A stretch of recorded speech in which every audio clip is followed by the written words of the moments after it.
Merci d'être là. Merci d'avoir pris de votre temps. J'apprécie toujours que les gens prennent 2 minutes ou 13 minutes pour venir s'asseoir, m'écouter. Ça me touche tout le temps. Aujourd'hui, je vais vous parler de potentiel. Je vais vous parler d'état d'esprit, d'apprentissage par l'expérience. Je vais mélanger un peu tout ça pour pouvoir vous donner, j'espère, le goût d'avancer dans votre vie et d'aller atteindre votre plein potentiel.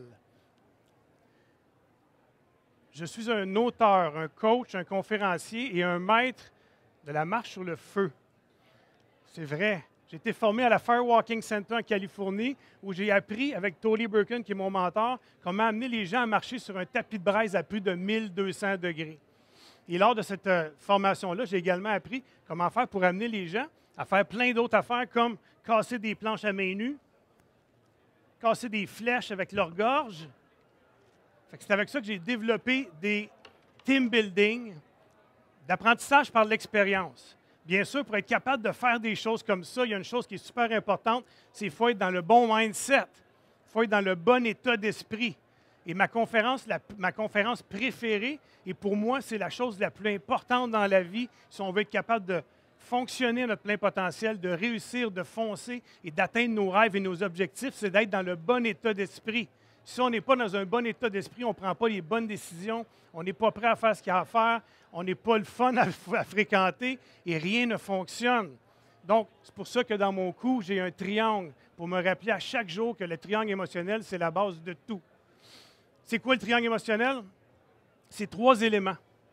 3 éléments qui contrôlent comment on se sent. Parce que dans la vie, on crée nos émotions. Et j'ai une conférence, moi, qui s'appelle « Maîtrise tes émotions et tes peurs ». Et quand je vais en Europe en tournée, les gens me disent « Ouais, mais Jean-Pierre, on ne peut pas maîtriser nos émotions, il faut les accueillir. » Oui, c'est beau accueillir nos émotions, mais moi, je ne veux pas être la victime de mes émotions. Moi, je veux décider dans quel état d'esprit je vais vivre ma vie. Vous ne voulez pas décider dans quel état d'esprit vous allez vivre votre vie. On n'a pas d'affaire avec la victime de ce qui nous arrive alentour de nous. Les événements qui nous arrivent n'ont aucun sens autre que le sens qu'on leur donne. Et on est capable de gérer nos émotions en prenant le triangle émotionnel comme outil. Donc, c'est 3 éléments qui déterminent comment on se sent à chaque minute de notre vie. Le premier élément, c'est la physiologie, la façon que vous bougez, la façon que vous vous tenez. Votre posture a un impact sur comment vous vous sentez, comment vous êtes perçu et comment vous vous percevez vous-même. Votre cerveau ne fait pas la différence entre ce qui est vrai et ce qui est faux. Donc, si vous avez une posture de gagnant, une posture de feu, votre cerveau va tout faire pour vous amener d'être dans un état d'esprit comme ça. Donc, faites attention à votre posture. Puis pour être capable de faire des trucs, comme je vous parlais tout à l'heure, de marcher sur un tapis de braise à 1200 degrés, croyez-vous que vous devez être dans une bonne posture pour être capable de faire le premier pas, puisque tout est dans le premier pas. Après ça, bien sûr, il y a le langage. Les mots et les questions que vous utilisez déterminent comment vous vous sentez. Si vous parlez toujours avec des mots négatifs, si vous utilisez toujours des mots « Ah, ça va pas bien, je suis tanné, il ne fait pas beau, je ne suis pas capable de réussir », ces mots-là ne vous amènent pas dans une vibration positive et donc ne vous amènent pas dans un état d'esprit positif. Donc, faites attention à votre langage et surtout aux questions que vous vous posez. Quand on se pose des questions comme « Pourquoi ça m'arrive toujours à moi? » Croyez-vous vraiment que votre cerveau va être capable de vous trouver des réponses qui vont vous amener à prendre des bonnes décisions? Quand on se pose la question « Pourquoi ça nous arrive toujours à moi? » on trouve des réponses comme « Ça t'arrive toujours à toi parce que tu es lâche, parce que tu n'es pas bon, parce que tu ne prends pas les bonnes décisions, parce que tu n'y arriveras pas. » Ton cerveau va te répondre pour te prouver que tu as raison. Donc, posez-vous des questions ouvertes. Qu'est-ce que je peux apprendre de cette situation? Toute situation a un cadeau derrière. Les plus grandes épreuves qu'on vit dans la vie, c'est là qu'on peut apprendre le plus. Donc, posez-vous des questions ouvertes qui vous amènent vers des solutions et non pas des questions fermées qui vous amènent vers un cul-de-sac. Le 3 élément, c'est le focus. Où vous mettez votre focus, où vous mettez votre attention, ça prend toujours de l'expansion. Donc, si tu mets ton focus sur tes problèmes vont juste prendre de l'expansion. Donc, je fais le tour rapidement aujourd'hui, parce que normalement, je peux parler 2 heures de temps de ce triangle émotionnel-là.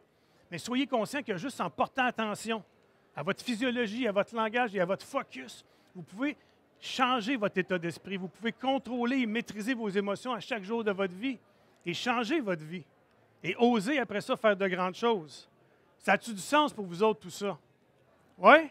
All right. Puis l'autre chose que je vais vous parler aujourd'hui, c'est le cycle du succès. Si vous voulez réussir dans la vie, tout ce que vous entrepreniez, vous devez être conscient du cycle du succès. On a tous un potentiel illimité. l'être humain a un potentiel illimité.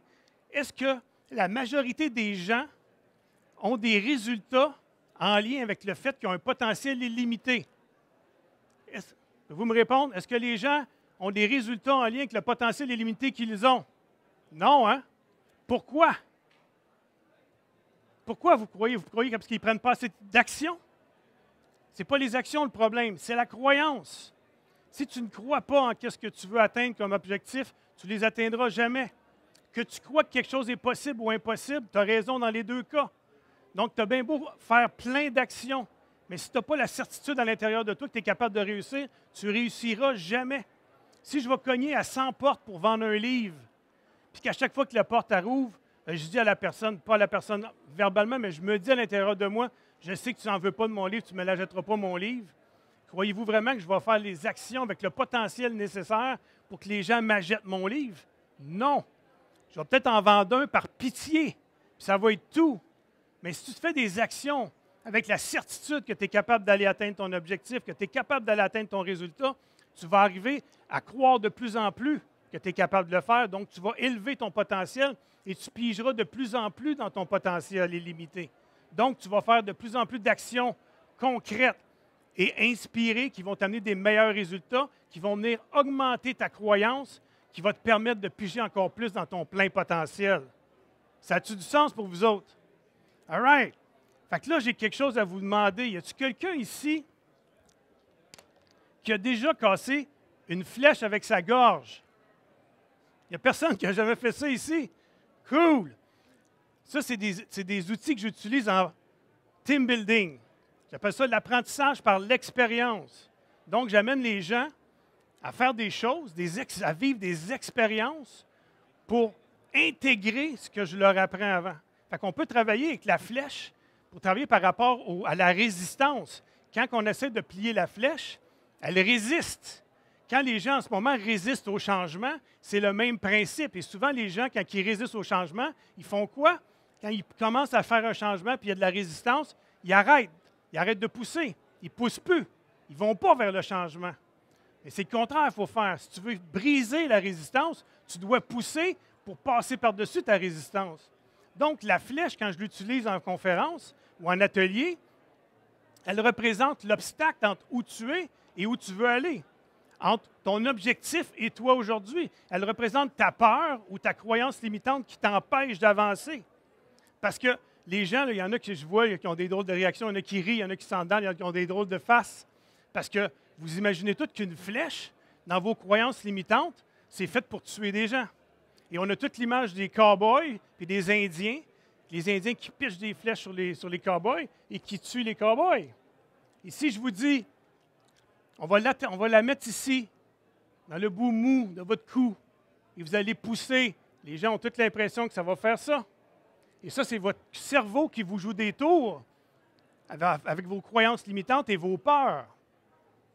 Mais une fois que tu as passé par-dessus la résistance et que tu pousses et que tu réussis à le faire et que tu passes par-dessus ta croyance limitante ou ta peur, tu te débarrasses de cette impossibilité-là pour le restant de tes jours. Tu te débarrasses de ta croyance que c'est impossible de le faire pour toujours. On est d'accord avec moi? C'est la même chose. Les gens qui viennent à mes conférences avec Marche sur le feu, 50 des gens, quand ils arrivent, disent ne pas vouloir faire la marche sur le feu. Ils veulent juste venir voir, puis ils disent c'est impossible de marcher sur le feu, je ne le ferai pas. À la fin, 99,9 des gens effectuent la marche sur le feu une fois que je leur ai expliqué comment faire, comment c'est possible, comment on peut travailler avec notre cerveau pour nous permettre de faire de grandes choses comme ça. Ils se rendent compte que c'est possible et que c'est même facile. Et après, je lui pose la question, quoi d'autre dans ta vie tu t'empêches de faire parce que tu crois que c'est impossible? On s'empêche de faire plein de choses dans la vie parce que l'on croit que c'est impossible, mais dans le fond, on ne le sait pas. Puis on s'empêche de passer à l'action pour libérer notre plein potentiel. All right? Y a-t-il quelqu'un qui est prêt à me casser une flèche avec sa gorge ici aujourd'hui? Sérieux? Mon chum, viens-t'en. Toi! Viens-t'en, man. Viens-t'en, Charles. On ne s'est pas vu depuis 10-20 ans. Il va se souvenir de moi. Hein? Tu t'attendais pas à ça, hein? Charles, check bien ça. Tu mets la flèche juste ici, OK? Mets pas tes mains dans tes poches. Je veux que tu sois dans un état d'esprit positif. OK. Tu dois croire profondément que tu es capable de la casser. Tu sais que je ne te tuerai pas aujourd'hui, là. Je t'aime trop pour ça. Tiens ça comme ça. Et moi, je tiens ça comme ça. OK? Mets tes mains chaque côté de toi. All right? Alors, regarde-moi dans les yeux. Concentre-toi. Pose-toi des questions positives. Tu es capable de casser cette flèche-là? Tu me crois-tu? Oui. As-tu confiance en moi? Oui. All right. Fait qu'à go, tu pousses. Là, tu vas sentir de la résistance. Mais quand tu sens la résistance, tu n'arrêtes pas. Si tu arrêtes, c'est là que ça fait mal. Si tu n'arrêtes pas, tu vas la casser. Tu sais, c'est quoi de la résistance? Tu l'as déjà vécu dans ta vie, dans ta carrière. Quand on a de la résistance, on fait quoi pour réussir dans la vie? On pousse. Quand tu es prêt, tu y vas, man. Un. Et voilà. Yes! Thank you, man. Tout se passe en tête. Il aurait pu bloquer pendant des minutes et des minutes puis pas oser le faire. Il m'a fait confiance, il a cru. Ça l'aide. On se regardait, il me connaît. Il sait très bien que je ne le tuerai pas devant tout le monde, surtout peut-être ailleurs, mais pas devant toutes vous autres. Ça ne pas devant vous autres. Je ne veux pas faire ça devant des témoins. Mais l'important de comprendre là-dedans, c'est que.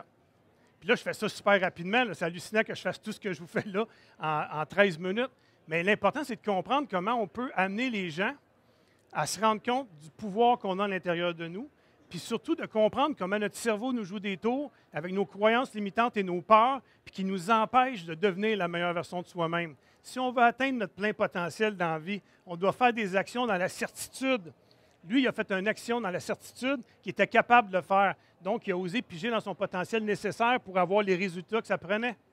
S'il aurait douté, puis il aurait dit « Ben non, c'est impossible, j'y arriverai jamais, Jean-Pierre, tu es un malade », mais il n'aurait jamais poussé assez fort.